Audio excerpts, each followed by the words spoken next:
At 82 years old, Joe Namath sits as more than a man. He is a myth, a memory, and a contradiction. The name still echoes from smoky bars to grand stadiums, from Broadway headlines to late-night confessions. Joe Namath, the quarterback who promised a miracle and delivered it, remains one of football's most enduring enigmas. He was not just a player. He was a spectacle, a living headline draped in fur coats and shadows. He defined an era where glamour clashed with grit, where freedom fought discipline, and where one man's audacity could shake the league forever. But behind the smile, behind the swagger, were truths he never wanted to face. Truths about loyalty and betrayal. Truths about teammates, rivals, and the league itself.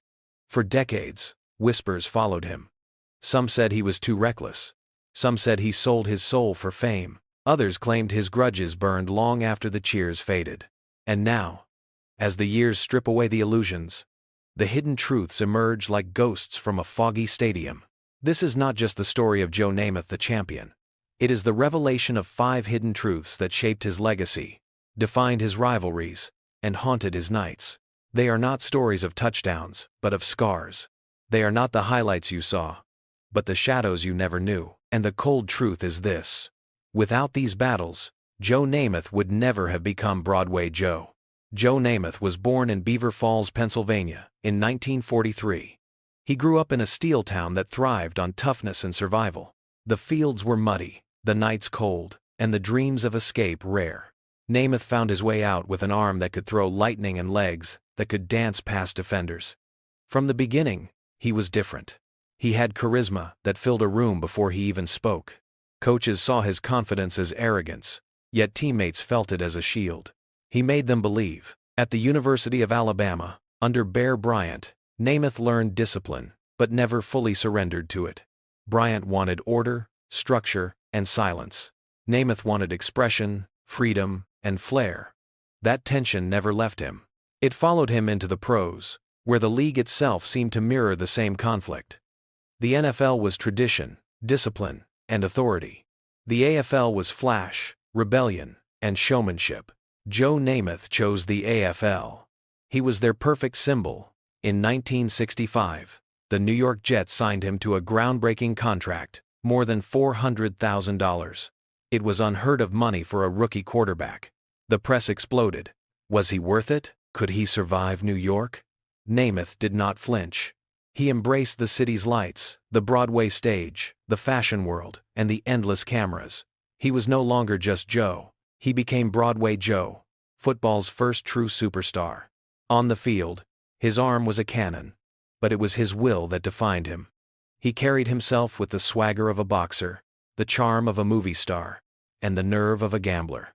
His guarantee before Super Bowl III, when he promised the Jets would defeat the Baltimore Colts, was more than a prediction. It was a declaration of who he was.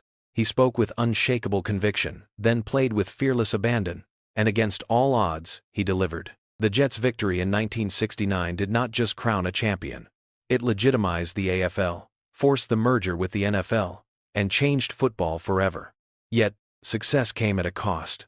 His knees, battered from years of hits, never fully healed.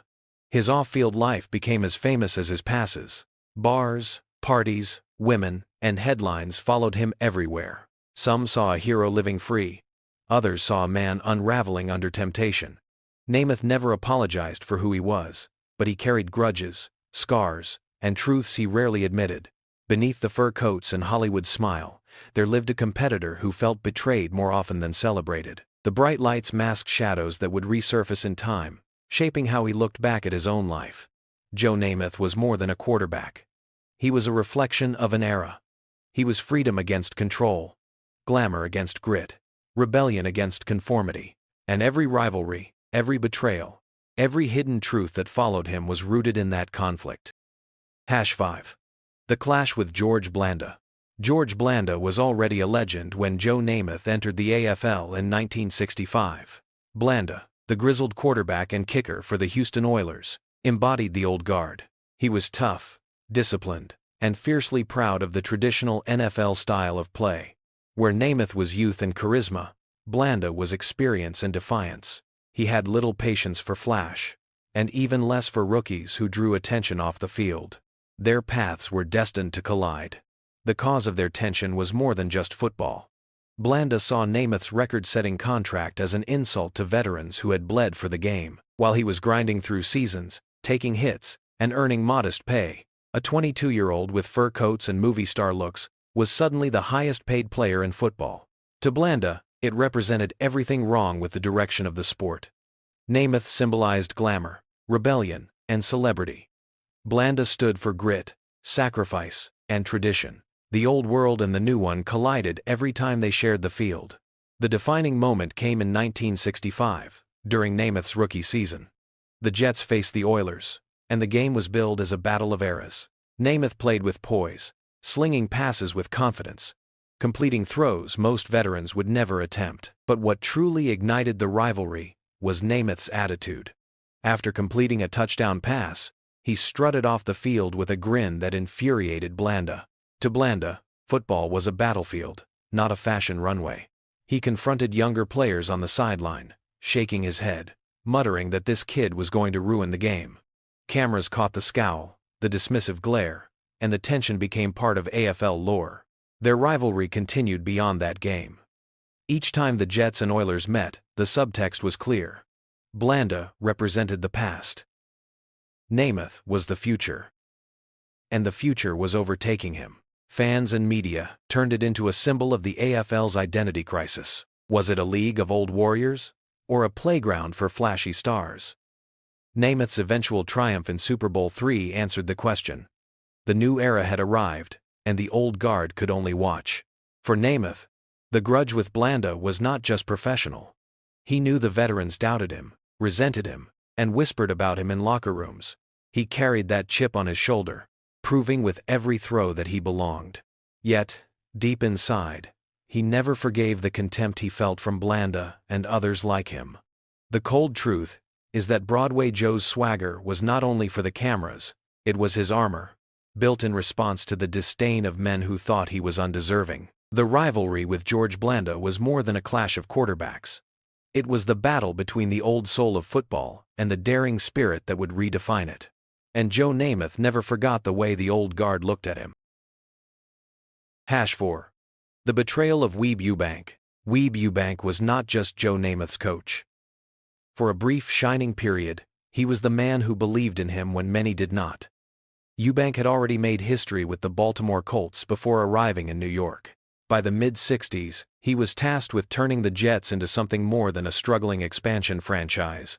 He saw Namath's raw charisma and electric arm, and he decided to gamble on him. Together, they carved a path toward immortality. Super Bowl III would forever bind their names together, coach and quarterback united against the doubters of the world. But beneath the headlines of triumph, a fracture grew. Namath craved freedom, both on and off the field. Ewbank believed in control, in discipline, in reminding even his brightest stars who held the whistle. Namath wore fur coats, mingled with celebrities, and ran his own life without apology. Ewbank, though proud of his quarterback, quietly seethed at how little influence he had off the field. As the years passed, those differences turned into distance. The moment of betrayal arrived in the early 70s, when Namath became entangled in controversy with his Manhattan nightclub, Bachelor's III. The league saw it as a breeding ground for gamblers and shady figures. Commissioner Pete Rozelle demanded Namath give it up. Namath, defiant as ever, threatened to retire rather than surrender his independence. Ewbank, caught in the storm, sided not with his quarterback but with the league. He pressed Namath to yield, to close the club, to protect the Jets' reputation. To Namath, it felt like abandonment.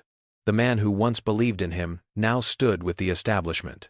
The image that burned into Namath's mind was not a touchdown pass, but a press conference.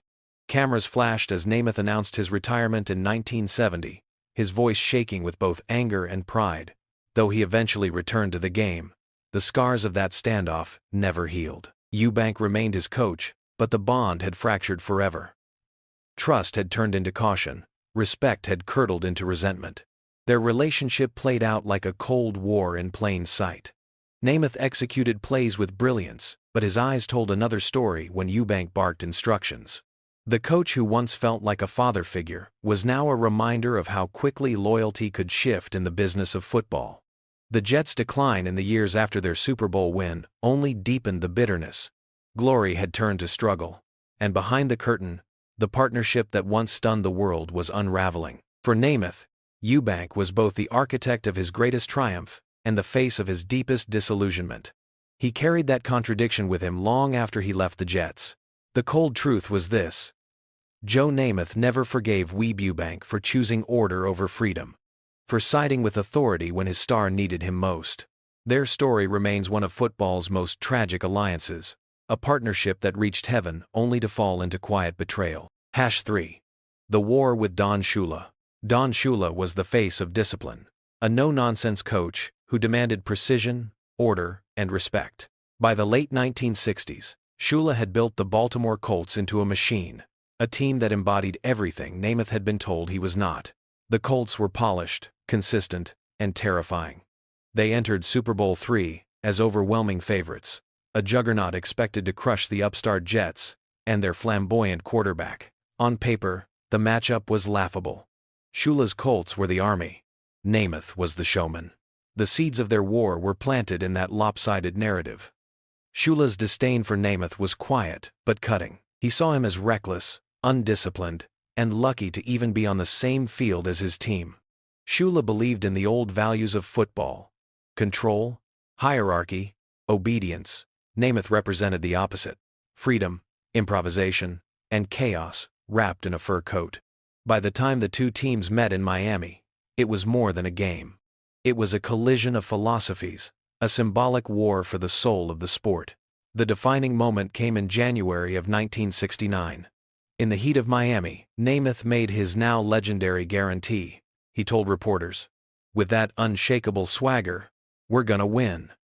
It wasn't just bravado.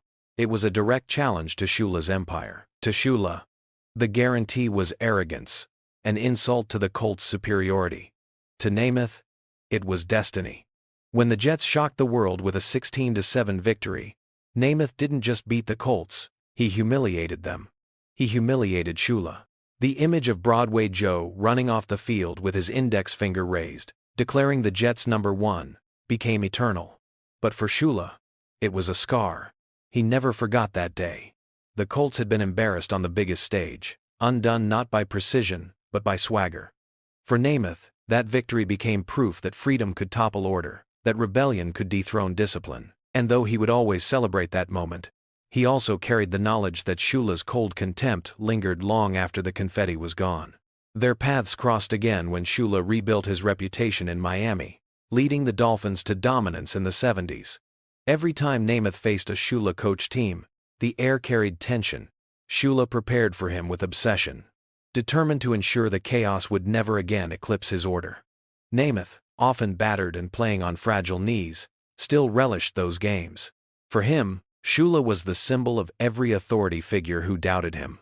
Every throw against Shula's teams was another defiant act. The rivalry outlasted their playing days.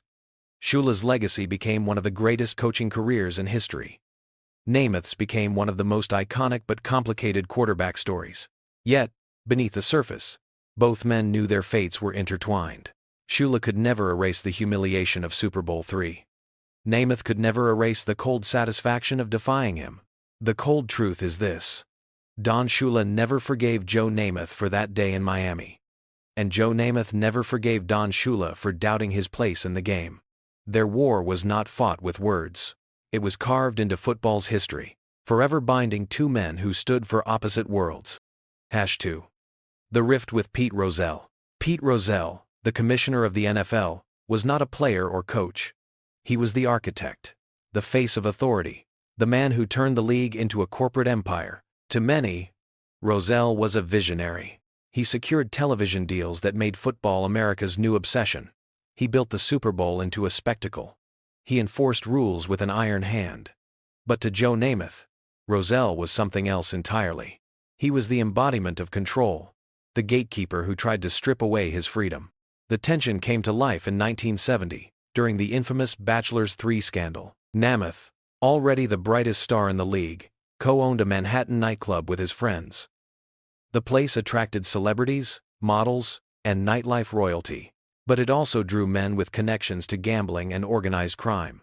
Rozelle, fiercely protective of the NFL's image, ordered Namath to sell his stake. To Rozelle, it was simple. The league's credibility was on the line. To Namath, it was a personal attack, a demand that he sacrifice part of his identity. The clash became public. Namath called a press conference and, with eyes blazing, announced he would rather retire than surrender his club. For a moment, the football world froze. The most famous player in America was walking away in defiance of the commissioner. Cameras captured the shock. Headlines exploded. The feud was no longer about a nightclub. It was about power, freedom, and who truly controlled the game. The defining image was Namath, 27 years old, choking back anger as he told the press he was done. The league had pushed him too far. Fans flooded the streets and the airwaves. Was Rozelle protecting the integrity of football, or was he strangling the very personality that made it thrive? Behind the scenes, Rozelle remained calm. He had broken stars before. He believed he would break Namath too. Weeks later, the standoff ended. Namath returned to the Jets after agreeing to sell his stake in Bachelors 3. Publicly, the war appeared resolved. Privately, the damage was permanent. Namath felt humiliated, stripped of his independence, forced to bend to a commissioner who valued order over individuality. Rozelle saw it differently. He believed he had preserved the game, but in Namath's heart, Rozelle became the face of betrayal, the man who tried to clip his wings. Their Cold War echoed for years. Each time Rozelle appeared in front of cameras, presenting the NFL as a spotless empire, Namath saw the hypocrisy. The league would profit from his fame, his smile, his guarantee, yet punish him when he stepped outside its box. For Namath, Rozelle represented the cruel truth of football's golden age. No matter how bright the star, the league always owned the sky. The cold truth is this: Joe Namath never forgave Pete Rozelle. Not for the fines, not for the lectures, not for the press conferences that painted him reckless. He saw Rozelle as the man who chained Broadway Joe, the man who reminded him that freedom in football was always an illusion. And that grudge lingered long after both men left the stage. Hashon. The fracture with himself. The greatest rivalry of Joe Namath's life was not with a coach, a commissioner, or a veteran who doubted him. It was with the man in the mirror, behind the fur coats, the Broadway charm, and the champagne-soaked headlines. Joe Namath battled himself more than any opponent. It was a war between the image and the man, between the legend and the life he actually lived. Namath's hidden truth was his own fragility. His knees were shattered before his career even truly began. By the late 60s, surgeons had already cut and stitched him multiple times. Every drop back came with pain. Every step carried risk, yet the world saw only the swagger, the guarantee, the miracle win. The audience never saw him lying awake at night, knees throbbing, wondering how many more Sundays his body could endure. His body was his enemy, betraying him even as his star ascended. The other half of the battle was fame. Namath became the face of a new era, the man who turned football into spectacle. He was on magazine covers, talk shows, and movie sets. The league and advertisers used his smile to sell the game. But with every spotlight, the private man shrank. He drank more. He chased the nightlife. He clung to the image of Broadway Joe because it felt safer than admitting weakness. In doing so, he drifted further from the quiet boy from Beaver Falls. The defining moment of this internal rivalry came not on the field, but years after his playing days. In the early 2000s, during a live broadcast, Namath appeared intoxicated and stumbled through a humiliating interview. The image of the once great quarterback, slurring words and confessing desires that had nothing to do with football, became a viral wound. For many, it was sad. For Namath, it was devastating. The mask had cracked. The legend was exposed. The battle he had fought to keep hidden, against loneliness and the emptiness that followed glory, was suddenly public. But the roots of that breakdown stretched back decades. He had lived in conflict with himself since the first time he pulled on a Jets jersey. Part of him craved the spotlight, the applause, the freedom to be larger than life. Another part longed for peace, for simplicity, for a life without cameras and expectations. He could never reconcile the two. Broadway Joe consumed Joe Namath. The man beneath the myth carried the scars. Namath never fully forgave himself. Not for the injuries that stole his prime. Not for the nights lost to alcohol. Not for the moments when he let the mask slip. His greatest enemy was never a rival quarterback or an unforgiving commissioner. It was the shadow he could not escape, his own. This was the hidden truth at the core of his legacy. Behind the fur coat lived a man at war with his reflection, and though fans will always remember the raised finger in Miami, Joe Namath himself remembers the quieter battles, the ones fought alone. His ultimate grudge was not with the league, the critics, or even fate. It was with himself. Beyond rivals, coaches, and commissioners, Joe Namath's hidden truth was his uneasy bond with the media that made him immortal. The cameras loved him. Sports Illustrated put him on covers. Talk shows lined up for his smile. Advertisers built entire campaigns around his charm. Without the media, Broadway Joe would never have been more than a gifted quarterback. With them, he became a cultural phenomenon, but with that gift came a curse. The media turned his life into theater. Every date, every night at a club, every stumble onto a stage became a headline. When he won, he was a hero. When he lost, he was a fraud. When his body broke down, the cameras lingered on the limp rather than the courage. For Namath, it was a double-edged sword. He needed them, yet he despised their hunger. He craved their spotlight, yet hated the way they twisted his story. The defining moment of this tension was not even football-related. It was the infamous pantyhose commercial in the 70s. Namath, sitting in front of America, declaring with a grin that he felt pretty. It made him an icon beyond sports, a pioneer in marketing, a face known by millions who had never watched a snap. But it also deepened the caricature. To critics, he was a clown in a costume. To admirers, he was fearless. To Namath, it was another reminder that the media could elevate or destroy him with the same stroke. The cold truth is that Namath never trusted the media. Not fully.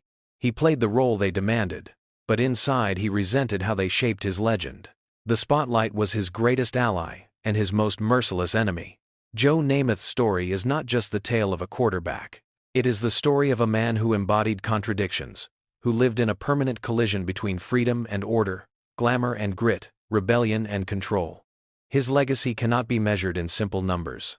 It must be understood through the rivalries, betrayals, and hidden truths that shaped him. The rivalries began on the field. George Blanda represented the old world, sneering at the young star who dared to take his money and his spotlight. Namath's victory over him was more than football. It was the signal that a new era had begun. Yet, even as Namath won, he carried the sting of contempt. The first truth was that every stride forward came with the shadow of resentment.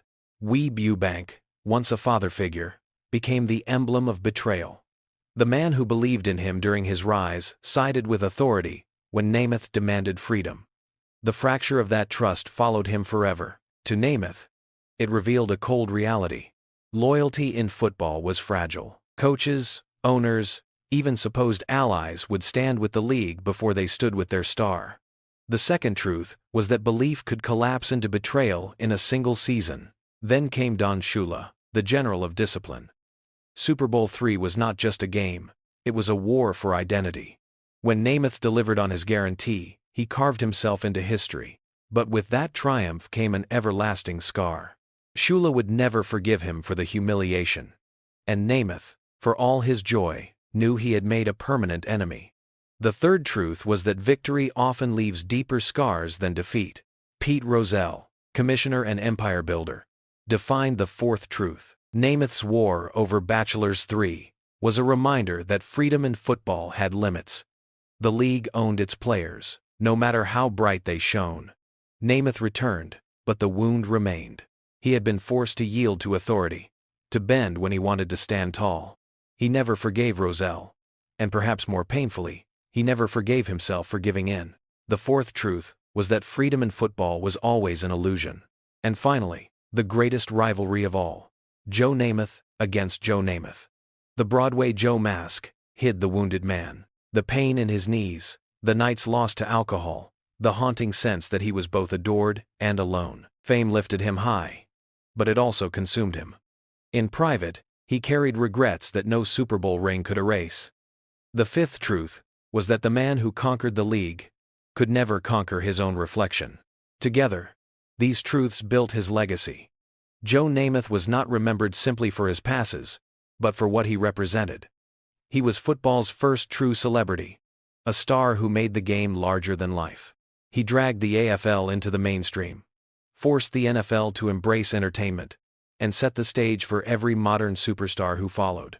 Without Namath, there would be no cultural phenomenon around quarterbacks, no Tom Brady selling products, no Patrick Mahomes headlining commercials. He was the blueprint, both the triumph and the cautionary tale. Yet his legacy is not spotless. Critics still call him overrated. They point to his statistics, his interceptions, his short peak. They argue that one shining Super Bowl cannot outweigh years of mediocrity. But to reduce Namath to numbers is to miss the point. His impact was never about stats. It was about myth. It was about how one man's bravado could topple giants and redefine an entire sport. Namath's life after football reflected the same contradictions. He became a broadcaster, a pitchman, a public figure. He also struggled with loneliness, with addiction, with regrets that surfaced painfully in moments the cameras never forgot. In time, he confronted those demons, speaking openly about his battles, admitting mistakes with a candor that few legends ever show. That honesty became part of his final redemption. When history judges Joe Namath, it must embrace the whole man. The boy from Beaver Falls who dreamed of escape, the star who guaranteed the impossible, the icon who carried fur coats and scars in equal measure, the man who laughed in the spotlight and cried in silence. Beyond trophies and glory, it was grudges, betrayals, and hidden truths that defined him. They shaped his career, his image, and his soul. They made him flawed, but they also made him unforgettable. Joe Namath's legacy is not perfection. It is survival. It is rebellion. It is the truth of a man who lived loudly, hurt quietly, and left football forever changed. Joe Namath's journey reminds us that legends are not built on trophies alone. They are shaped by scars, by grudges, by truths too heavy to admit in their time. Broadway Joe was never just a quarterback. He was a mirror of his era, a symbol of rebellion, a man who carried glamour and pain in equal measure. Today, his story still divides fans.